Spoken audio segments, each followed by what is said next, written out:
یہاں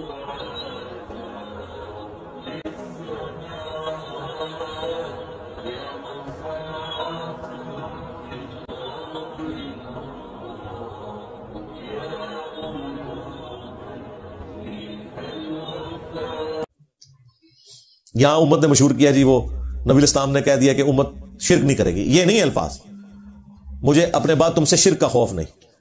جس طرح اگلی امتیں ساری مشرک ہو گئی تھی, میری امت اس طرح ساری مشرک نہیں ہوگی, ایک گروہ قیامت تک حق پہ قائم رہے گا, یہ مطلب تھا. اس کے اوپر میری تفصیلی ویڈیو ہے, مجھے تم سے شرک کا خوف نہیں, وہ آپ دیکھ لیں. پھر بخاری اور مسلم دونوں میں حدیث موجود ہے. نبی اسلام کے جب آخری دن چل رہے تھے تو ام عائشہ کہتی ہیں کہ نبی اسلام کے پاس پانی کا ایک برتن تھا جس میں آپ اپنے ہاتھوں کو بھگو کے اپنے جسم پہ ملتے تھے.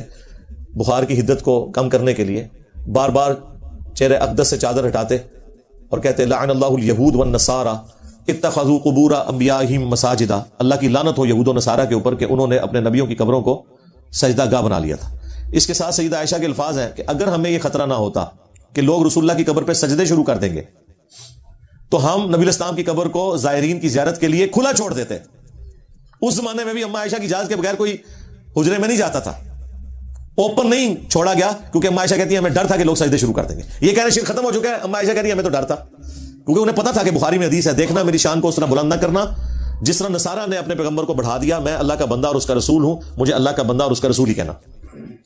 پھر مسلم شریف میں حدیث ہے, جندب رضی اللہ تعالیٰ عنہ کہتے ہیں نبی اسلام نے 5 دن پہلے اپنی وفات سے ہمیں خطبہ دیتے ہوئے ارشاد فرمایا کہ دیکھنا تم میں سے جو اگلے لوگ گزر چکے ان میں سے کوئی پیغمبر یا نیک آدمی فوت ہوتا تھا تو وہ اس کی قبر پہ سجدے کرنا شروع کر دیتے تھے. میں تمہیں اس بات سے منع کرتا ہوں.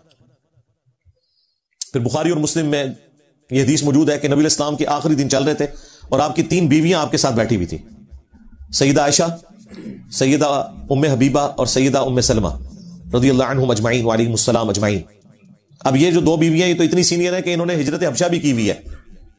ہجرت مدینہ سے پہلے جو ہجرت حبشہ تھی اپنے ایکس ہسبینڈز کے ساتھ, ام سلمہ اور ام حبیبہ. تو وہ آپس میں باتیں کر رہی تھیں کہ جب ہم لوگ حبشہ گئے تھے وہاں ہم نے ماریہ نام کا ایک گرجا دیکھا تھا جہاں کچھ تصویریں لٹکی ہوئی تھی. نبی اسلام اپنے آخری دنوں میں تکلیف میں ہیں, بیماری میں ہیں, آپ فوراً اٹھے. آپ نے کہا یہی ان کی خرابی تھی کہ جب کوئی نبی یا نیک آدمی فوت ہو جاتا اس کی قبر پہ تصویریں لٹکا دیتے, پھر اس پہ سجدے شروع کر دیتے. قیامت کے دن یہ بدترین مخلوق بنا کے اٹھائے جائیں گے جو قبروں پہ سجدہ کرنے والے لوگ ہیں. نبی اسلام اپنے آخری دنوں میں امت کے لیے فکر مند ہے اس حوالے سے, اور وہ نظر آ رہا ہے, فکر بالکل درست تھی, وہ نظر آ رہا ہے کہ لوگ قابو ہی نہیں آ رہے. مسلمان میں اور ہندو میں فرق کرنا مشکل ہو گیا جو ایکٹیویٹیز انہوں نے جاری کی ہوئی ہیں. جس طرح وہ بتوں کو غسل دیتے تھے, اب تو یہ اگلے دن مجھے وہ شاہ جی نے وہ ویڈیو دکھائی ہے, اس میں تو عبد القادر جیلانی کا بھی ایک چھوٹا سا بت بنا کے اس کو بھی غسل دے رہے ہیں. بالکل ٹھیک کر رہے ہو, کرو, تاکہ انجینئر صاحب کو پتا لگے تو کام چوک دیں تھوڑا, کرو اور کرو. تماشا بنایا ہوا ان لوگوں نے. نبی اسلام نے پہلے ہی فرما دیا تھا یہ سب کچھ ہونا ہے. بخاری مسلم میں حدیث ہے, تم بھی اگلے لوگوں کے پیچھے چل پڑو گے قدم با قدم, بالشت بر بالشت, حتیٰ کہ ان میں سے کوئی گوہ کے سراغ میں داخل ہوا تم بھی وہی کام کرو گے. صحابہ کرام نے پوچھا یہ اگلے لوگوں سے مراد کیا یہود و نصارہ ہے؟ آپ نے فرمایا اگر وہ مراد نہیں تو اور کون سے لوگ مراد ہیں؟ اب یہ حدیث ان کے گلے کا کانٹا ہے, کیونکہ یہود و نصارہ کی ساری خرابیاں اس امت کے اندر آئی ہوئی ہیں. تو اس سے جان چھڑانے کے لیے پتہ انہوں نے کیا لیم ایکسکیوز نکالا, انہوں نے کہا نہیں یہاں مراد جو ہے فیشن ہے. دیکھو وچ گل کر دیتی اے ڈاکٹر اشرف جلالی صاحب. تو میں نے کہا تھا نا, اس کا شان ارشاد بھی موجود ہے جامعہ ترمذی میں. یہ کس موقع پہ آپ نے فرمایا تھا؟ یہ تو آپ نے فرمائی عقیدوں کے اوپر تھا. غزوہ حنین کے موقع پر جو مشرکین عرب کے خلاف آخری جنگ تھی فتح مکہ کے بعد ہوئی 3-4 مہینے بعد, اس میں جب صحابہ کرام جا رہے تھے تو راستے میں انہوں نے ایک درخت دیکھا جسے ذات انواد کہا جاتا تھا. مشرکین عرب اس کے ساتھ اپنا اسلحہ لٹکاتے تھے جنگ میں برکت کے لیے. تو چند جو ناسمجھ قسم کے نیو مسلم تھے انہوں نے حضور سے ریکویسٹ کی یا رسول اللہ آپ بھی ہمارے لیے کوئی درخت مقرر کر دیں, ہم بھی اس سے برکت حاصل کریں. تو آپ نے فرمایا سبحان اللہ, اللہ پاک ہے, یعنی ہر اس شرک سے جو لوگ اس کی طرف منسوب کرتے ہیں. تم نے تو آج وہی بات کر دی جو صحابہ موسیٰ نے کی تھی. پھر نبی اسلام نے سورۃ الاعراف کی آیت نمبر 138 پڑھی کہ جب حضرت موسیٰ علیہ السلام اپنے صحابہ کے ساتھ سمندر سے پار لگے اس سمندری جھیل سے, تو ایسی قوم کے پاس سے گزرے کہ جو بتوں پر اعتکاف کیے ہوئے تھے. تو ان کے ساتھیوں نے کہا کہ آپ بھی ہمارے لیے کوئی اللہ کا بت مقرر کر دیں, ہم بھی اس پہ دھیان کر کے بیٹھے. تو موسیٰ علیہ السلام نے کہا کہ میں اس جاہل قوم سے اللہ کی پناہ میں آتا ہوں. تو نبی الاسلام نے اپنے ساتھیوں سے کہا تم نے بھی وہی کام کیا, حالانکہ وہ اللہ کا بت مانگ رہے تھے, یہاں پہ صرف برکت کے لیے درخت مانگا گیا, حضور نے اس کو اس کے ساتھ جوڑ دیا. یہاں لوگ یہی فیصلہ نہیں کر رہے کہ یہ آیات بتوں کے بارے میں ہے، یہ فلاں کے بارے میں ہے. بھئی شرک شرک ہے، چاہے جو مرضی کریں. بتوں والی آیات کو چھوڑیں. جو عیسیٰ ابن مریم کے بارے میں قرآن میں آیات آئی ہیں وہ تو بت نہیں تھے نا. تو آپ لوگ تو وہ عقیدے اپنے بزرگوں کے بارے میں مانے میں. اللہ تعالیٰ کہہ رہا ہے عیسیٰ اس کی ماں روٹی کھانے کے محتاج تھے، وہ نہ تمہارے نفع کے مالک تھے نہ نقصان کے.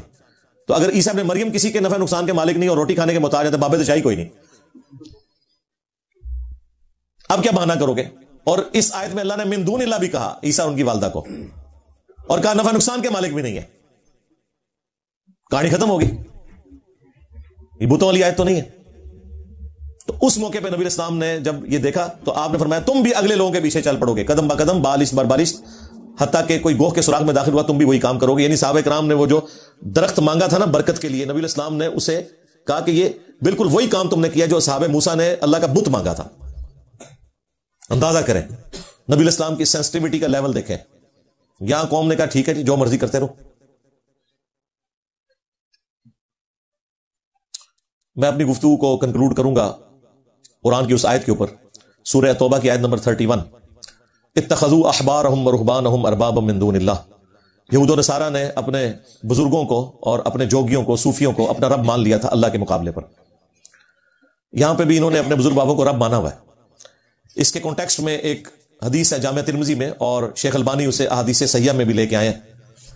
عدی بن حاتم جب مسلمان ہوئے، حاتم تائی کے بیٹے تھے جو مشہور عرب کا فیاض تھا، تو وہ کہتے ہیں کہ میں نے نبی الاسلام سے کہا کہ قرآن میں ایک آیت ایسی ہے جو مجھے کھٹکتی ہے، میں چاہ رہا ہوں آپ سے ہی پوچھوں ڈائریکٹلی. یہ جو قرآن میں آیا کہ یہود و نصارہ نے اپنے علماء کو، بزرگوں کو، صوفیوں کو، جوگیوں کو اپنا رب مان لیا تھا اللہ کے مقابلے پر، تو ہم تو اپنے علماء کی عبادت نہیں کرتے تھے، اپنے راہبوں کی عبادت تو نہیں کرتے تھے. آپ نے فرمایا کہ کیا تم ان کے حلال کو حلال اور حرام کو حرام نہیں سمجھ لیتے تھے؟ ان کا یا رسول اللہ ایسے ہی تھا. فرمایا یہی تو ان کو رب بنانا ہے. اچھا آج کا کوئی ہوتا نا کوئی انفی، وہ کہتا ہے یا رسول اللہ تو علماء سے تو پوچھ کے چلنا چاہیے، علماء ہی بتائیں گے نا حلال اور حرام. اور نبی اسلام کیا کہہ رہے ہیں کہ علماء بھی بتائیں، صوفی بھی بتائیں، تب بھی دیکھنا کتابوں میں کیا لکھا ہوا ہے. یعنی کہ نبی اسلام بھی یہی کہہ رہے تھے کہ عدی بن حاتم تم نے کر لینا تھا غور، کتابوں کا خدا اور ہے، بابوں کا خدا اور. اب علماء ہی بتاتے تھے نا اس وقت بھی. نبی اسلام کیوں کہہ رہے ہیں کہ تم نے ان کو خدا مان لیا ہے؟ تم نے دیکھنا ہے وہی میں کیا لکھا ہے. ایتونی بکتاب من قبل ھذا او اثارۃ من علم ان کنتم صادقین. اے نبی ان سے فرماؤ کہ اگر قرآن کو نہیں مانتے اپنی کوئی کتاب لے آؤ، یا انبیاء کے آثار، کوئی سنت، اس میں سے مجھ سے بات کرو اگر تم سچے ہو. یعنی نبی اسلام نے یہی تعلیم دی ہے کہ آپ نے علماء کی بات کو ویریفائی کرنا ہے کہ قرآن و سنت کے مطابق ہے یا نہیں، کیونکہ سارے کا سارا بیڑا غرق امتوں کا علماء سوئی کرتے ہیں جب تک آپ خود کنفرم نہیں کریں گے. ہم یہ کہتے ہیں علماء سے پوچھیں، بلکہ پوچھیں ان علماء کو کہ کدھر لکھا ہوا ہے، ریفرنس دیں، بالکل لے لیں، کیونکہ عزتیں انہوں نے اللہ رسول کے نام پہ ویل کی ہوئی ہیں. اگر یہ ہمیں کہیں گے نا کہ ہمارا کہنا کافی ہے، تو بھائی اگر آپ کتابوں کو، قرآن کو، احادیث کو پس پوچھ ڈالو گے پھر تمہاری عزت بھی ختم. سیدھی سی بات ہے. ہم نے عزت اسی کی بنیاد کے اوپر تمہاری کی تھی. جب تم نے غداری کی ان کتابوں کے ساتھ تو اب دیکھ لو اللہ تعالیٰ نے تمہارے اوپر کتنی بلا چھوڑ دی ہے بڑی. ہاں میرے نبی سا ہے ہی کوئی نہیں، تیرے بابے تھے شاہ ہی کوئی نہیں.